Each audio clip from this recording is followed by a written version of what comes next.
Thank you. We appreciate you coming tonight. We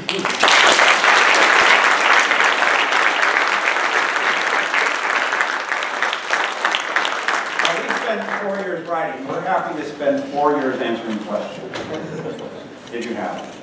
Now, questions stand between you and bad wine. Yes, sir. Yeah, very simple one. I think you might have one slide that showed that already, but I'm going to go ahead and ask.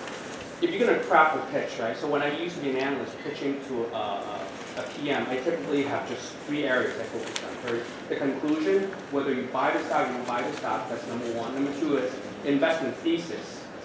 Then the last 3rd area is, I call it risk. You know, what's the risk of story? Do you have like a structure of how you would pitch that in a very simplistic framework? Yeah. How much you make, how much you can lose, where's the mispricing, So in that slide. and Yeah, I'd say at this point, this is how we think. There are other ways, of course. But I think you say to the portfolio, there's a lot more to it. You say to the portfolio manager, how much do they make? That triggers greed in their mind. However, we have this other part of the brain that is a fear section. And every portfolio manager, greed gets them going. This is really interesting. Before long, they're going to say, well, hold on a second, how much risk or how much could I lose? If you say there's 100% upside and 100% downside, for a lot of fund managers, that's not a good risk. Other people, that may be just fine. That's the second one. And then the portfolio manager starts to get their mind around that. And the next thing they do say is, well, wait a minute, how did you figure this out? How did this happen? How did it land in our laps? Why is this so good we figured it out? And maybe you'll be able to get past that. And then the final one is how the next person, which is effectively a type of catalyst. Because if it's going to stay mispriced, it's uninteresting. It's that notion. Now, we build up to this, obviously, in the book, but it's that greed, fear, sort of common sense, and then, well, wait a minute, is this a value trap? So your structure, if it works for you, that's great. We just think about it in a slightly different way. In the back. You talked about 3 advantages: information, analytical, and then the willingness to trade, or cost advantage. So is there a 4th one you might be missing, sort of a time horizon advantage? I mean, specifically relates to Berkshire, right? They can hold things forever if they want to, or nearly forever. Well, so how do you think about time horizon? So a lot of people talk about the time horizon, and that's just seeing something that other people don't. So it's like you're taking a longer view, so that falls under and okay, so you put that we'll just add one step to it. Paul's exactly right. So I can hold it longer. Only thing I care about if I'm a fund manager is IRR. That's it. Really, the only thing you're delivering is return. Now, risk adjusted, there's lots of caveats, I suspect, but it's return. Now, if that return is going to come because you're willing to hold it longer, it's just your view of intrinsic value is different. And it ends up mapping just beautifully back to what we think, beautifully back to the model. So no, I don't think we missed the 4th one. And the book's published, so no, we didn't miss it. And we did talk about that. And a lot of people think that behavioral is a 3rd advantage, but it's not. It tucks in under an analytical advantage, and also behavioral kind of gets into the ability to trade or the willingness to trade. Yes, go ahead.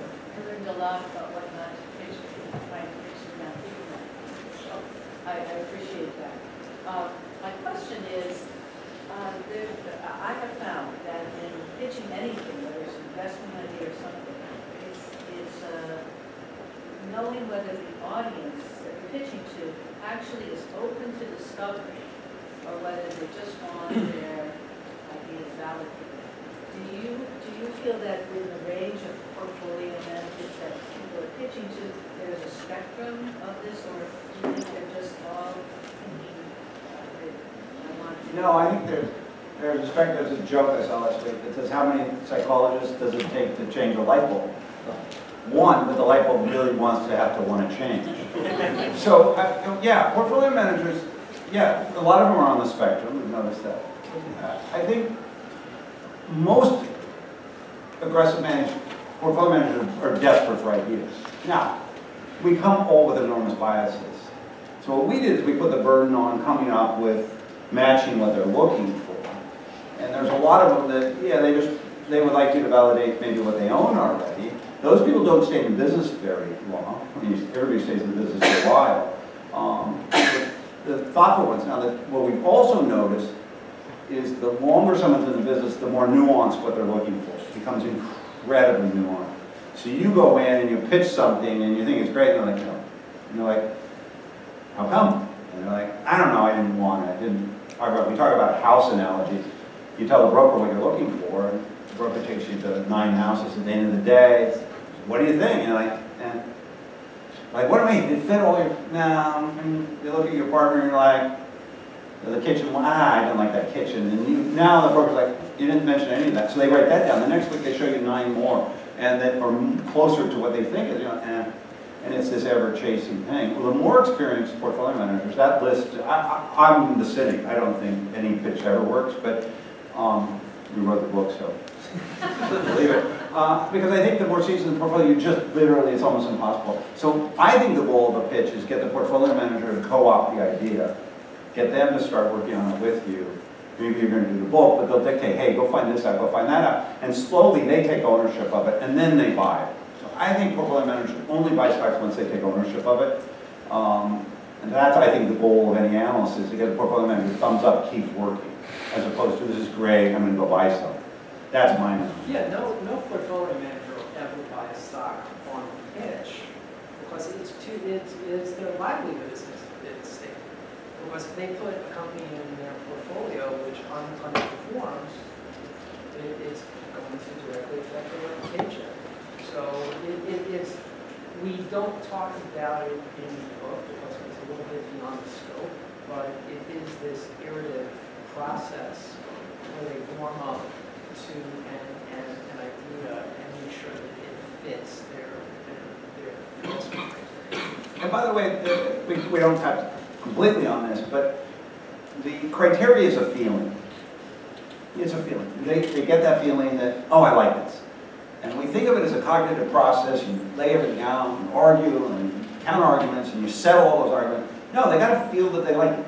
And you got to get them over that feeling. And I think they only get that feeling once they take ownership. And so at the end of the day, you're trying to get them to take ownership. I say a lot of young analysts, it's so frustrating. They start asking questions that aren't part of the presentation. I said, that's good. They're starting to internalize. Yes, encourage that. That's why a short presentation in my mind works, because they then start asking questions. They reveal what's important to them. And you should go, I like that. And they'll start to. And the other part, a lot of analysts will say, I was very frustrated because he took credit for it. No, went in the portfolio. That's good. Who cares? You don't care. And I think those are somewhat misunderstood. Other question? Yeah. Do you recommend this for every kind of? Yes. Every kind of. Oh, I thought you were going to ask something else. Yeah. Private equity deal. Or Yeah, I think it maps exceedingly well to private equity, venture capital, distressed. My friend Michael Gatto's here. I think he read it. He was like, "Oh, this is great." I said, "You're right." So he does distressed. I think all of it works the same way. There's a little bit different in the private equity venture capital world. In theory, you can influence the value once you own it. Whereas in this world, we need somebody else to recognize the value. That would be the one module you kind of have to shift out. And then it maps, I think, perfectly well. So in this case, it's not so much, how's the next person going to figure it out? How are we going to create value? Or how's the entrepreneur going to create value? How are we going to support them? That's the one nuance difference. But anything that has kind of an equity kind of component to it, I think this maps really well. Paul has a good fraternity brother, a friend of his, he's in the book, Ed Logan. He's a real estate guy. He started looking at it, he was like, oh my God, this pitching stuff works. We do it house and housing, but the pitching stuff works in the same thing. So we think there's a lot of off-label, I keep saying off-label use. We think it's targeted at an audience, but there's, I think literally everybody in the U.S. would benefit. Yeah, well, it's not really a coincidence, because if you looked at the pitching slide, we pulled in a lot of elements from a lot of different sciences. So the concepts are ones that work universally, and we're just applying it to a very narrow area. So you could, take it to anything. Say like rare snow globes. It did get in the book, by the way. It did get rare snow globes. I didn't edit it out. It got it. Yes. What do you think is the right, burden of proof to show misprice or inefficiency in the market? That's it. It's subjective. It depends on what the portfolio manager's criteria is. Well, I think there's, Because at the end of the day, there's an audience of one, and you're trying to get your idea adopted by the portfolio manager, so you need to figure out what his burden of proof is. I think in adoption, the burden of proof, and then over time, the burden of proof is your right. And we give some really neat tools in chapter 11, the Tolman model, which really like shows you how to X-ray an argument and what all the pieces and parts are to like really stress test and have an argument that is very difficult to break. Yes. You were making recommendations to a microcap manager of pretty much how they should be pitching their story so that they can be one of the few companies that graduates from that microcap world. Is there anything different than what we recommend? There's a chapter that got on editing for, called Pitching for CEOs, which got part of the way done. It was already approaching 500 pages. We're like, maybe we'll stop. Oh, we ran out of time. And we ran out of time. And paper and a few other things, and patience, and energy, and rent. We did it. We didn't quite finish it, but I think we agree on this, that there's a subtlety to pitching if you're a CEO. A couple subtleties. Number one is it's one stock to a large audience. And in this other world, it's one idea to potentially a bunch of portfolio managers. So it's inverted that way. I've never met a CEO that didn't think their stock was undervalued. Now, if you start to play with that, and you're the CEO, and you say, play analyst, your stock's undervalued, go pitch it. All right, so explain to me why it's undervalued. There's only one of three ways. Either the market doesn't have all the information, the market isn't thinking correctly about the value, or they're unwilling to trade for some reason. Well, if I'm a CEO and I think my stock's mispriced, those are easy to fix. The third one's the hardest. If there's not enough information out there, tell the world. Issue a press release, give a presentation, go to an investor conference. Now, microcaps, the implication is that they're not getting the audience. Come back to that in a second. The second one is people aren't thinking correctly about it. Help them think correctly about it. In your PowerPoint presentation, this is how we think about the business, this is why we think about the business, and explain it. The third one is a liquidity function for a lot of smaller caps. So maybe you don't have the liquidity. The first two can beget the third one. But if you do those two things really well, your argument that it's mispriced starts to slip away. And so I think it's a problem. Now, there is the possibility that you have a neglect if it's a microcap. So I went into this project with Paul and said, look, we got to carve out this notion of neglect. And before long, we realized there's no such thing. That neglect is rare, like exceedingly rare. And we talked a little bit about this in the book. You'd be surprised how few smart investors you need for a stock to be correctly priced. So even that one starts to slip away a little bit. Well, and it's kind of interesting because like I've been doing my microcaps for a while, and the presentations are usually, they're not all that good, they're pretty boring. So, you know, when I get bored, I get a little mischievous. So what I'll say to the CEO is I'll say, okay, you must have a number in your head of what you think the stock is worth. And then I'll say, what is that number, knowing that he's not going to answer me. And then I'll start bracketing. And I'll say, okay, is it, you know, 25? Oh, no, it's not 25. Okay, is it 15? No, that's too low. Okay, so it's 20. And the stock is at 12. So what do you think Wall Street doesn't understand? Like, is there some information that if they had it, that the stock would go up to 20? Or are they focused on one piece of information, like they're worried about the cyclicality?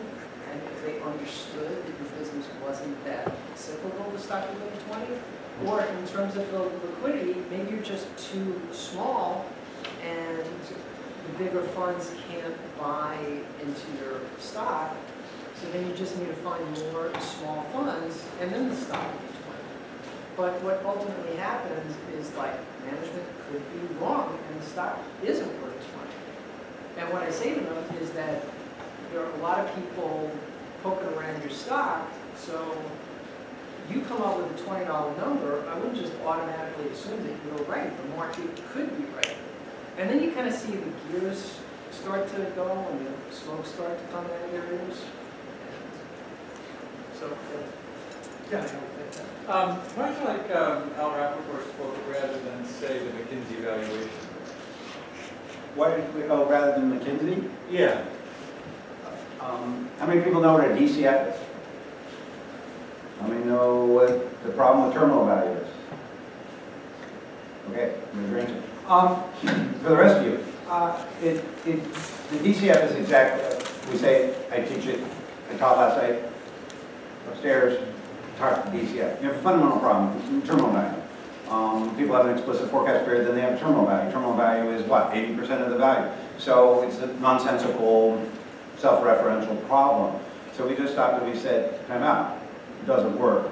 The problem is growth. So the moment you take growth out of a DCF, the problem goes away. Well, we call that a perpetuity as long as you have duration. So you start to see what we built up is this idea that let's determine what the value of the company is without growth. Let's determine how much of that is because of their competitive advantage. You then get to make an assessment whether you think that competitive advantage is sustainable. We'll give you some tools. If you don't think it's sustainable, growth doesn't matter. If you think it's sustainable, then you have to get into growth, and growth is a problem. Growth is the hardest part about valuation. You gotta get that right. So